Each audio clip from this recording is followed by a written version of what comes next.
Hoje nós vamos falar sobre uma das maiores franquias de todos os tempos, o grande Super Mario Bros. Olha aí.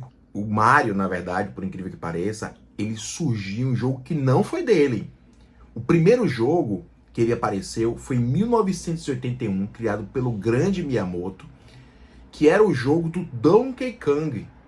O jogo do Donkey Kong, existia lá um carpinteiro, nem era encanador, que era conhecido como Jumpman, nem tinha nome, era o Jumpman, o homem pulador. E aí só em 1983 que surgiu o primeiro Super Mario Bros, que aí o Mario passou a ser um encanador junto do seu amigo, que posteriormente surgiu, que foi o grande irmão Luigi. E sempre a trama decorria em volta de salvar a Princesa Peach e defender esse mundo do grande Koopa, o grande vilão. Agora nesse ano, agora em abril, semana passada, saiu o filme Super Mario Bros. O filme, um filme de 1h30, tem esse espírito alegre, né? Ao contrário daquele filme das antigas, tem um filme antigão aí que era terrível. Esse filme pega bem a história, assim, de todos os jogos, tem muitas referências de cada jogo, desde o Mario Kart até os jogos mais atuais. Uma das coisas que a gente vê em Mario é justamente essa persistência,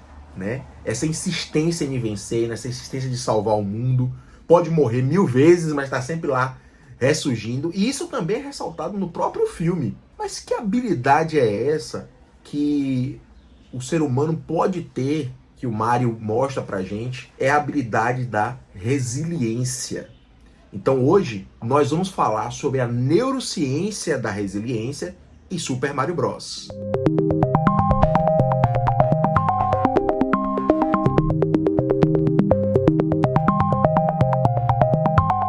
Bem, eu sou Thiago Nascimento, neurologista e nerd, e tô aqui para conversar com vocês sobre resiliência.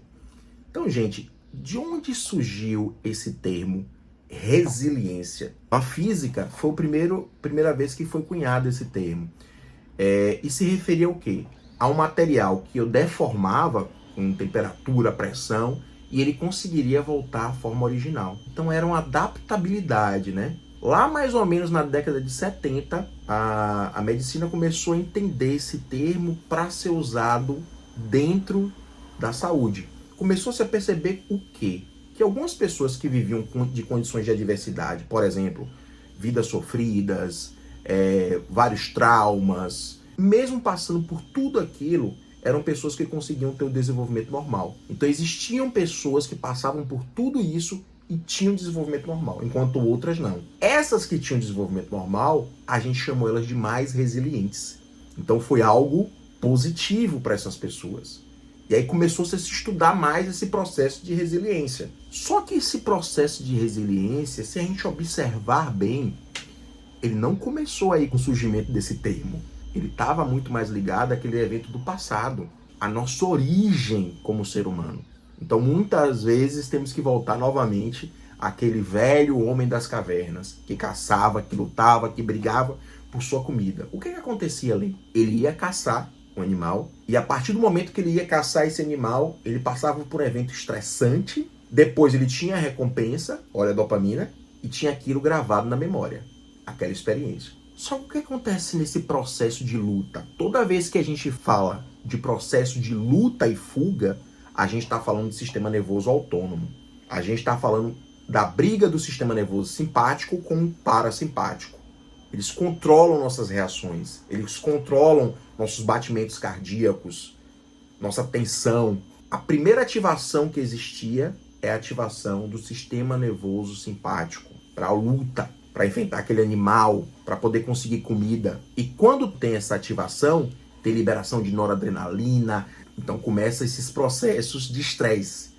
E o que mais é ativado nesse processo de estresse? Um eixo, uma ligação de regiões cerebrais e extracerebrais, fora do cérebro, dentro do cérebro e fora do cérebro, que é o eixo hipotálamo, hipófise, adrenal. E o que esse eixo faz? O hipotálamo manda uma mensagem para hipófise, que manda uma mensagem para nossa glândula adrenal, que vai liberar noradrenalina da parte simpática, mas também vai liberar cortisol.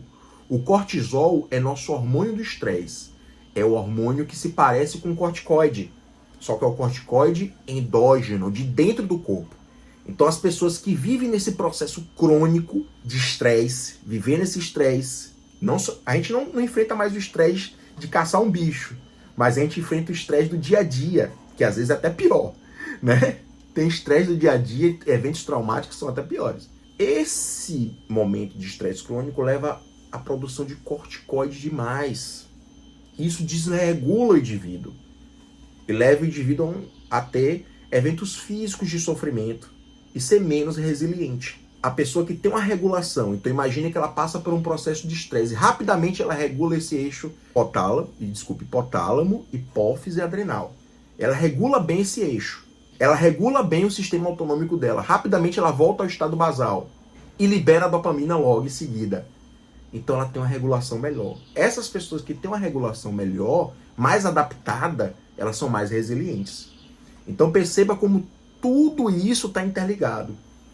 Esse eixo hipotálamo, hipófise adrenal e nosso sistema nervoso autônomo simpático. E também a liberação de dopamina, que vai criar memórias boas, que vai fazer a gente se tornar mais resiliente. Só que assim, e aí? A pessoa tem isso desregulado. Como é que eu sei que uma pessoa é mais desregulada do que outra ou não? Uma pessoa mais resiliente, o que ela tem de diferente? Ela tem de diferente porque ela consegue pensar em mecanismos melhores de lidar com aquela situação. Então ela copia padrões do pai, da mãe, ela vai aprendendo aquilo. Ela também tem muito mais apoio familiar, apoio da estrutura. E apoio pra gente quer dizer amor. E amor quer dizer o quê na neurociência? Ocitocina. A ocitocina é também, vem uma mensagem do hipotálamo para a neurohipófise que libera a ocitocina. A neurohipófise vai liberar a ocitocina, que é o hormônio do amor. Então a pessoa vai se sentir mais amparada e vai fazer com que regule melhor, que iniba aquele eixo hipotálamo, hipófise e adrenal. Então a ocitocina faz com que você regule melhor esse eixo. Regulando melhor a pessoa, fazendo menos efeitos nocivos do cortisol. O que mais vai influenciar nisso? A genética. Então a genética de ter um eixo mais eficiente. A genética de ter menos noradrenalina, que é liberada no estresse. A genética de ter menos cortisol, que é liberada no estresse. A genética de ter mais dopamina. Essa é a genética de todos esses neurotransmissores.